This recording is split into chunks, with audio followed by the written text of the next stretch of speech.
this game, The Revival, basically it's talking about how the revival of all the people who have been gone ever since, comes back just to open old wounds in your life. Those wounds will turn into scars and turn into life problems and trauma for life, anxiety.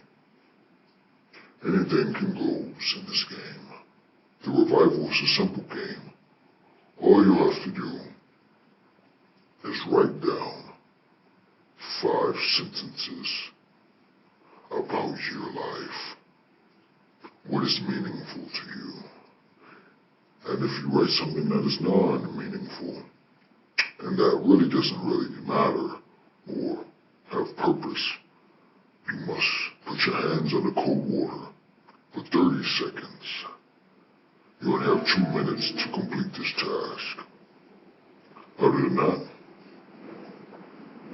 if you have done well, and you have purpose, you have meaningful writing, something that's meaningful to you, that you have written down, you are free to go, and this game is over. But the game is never over. I want to play a game. Always play a game. So let's play.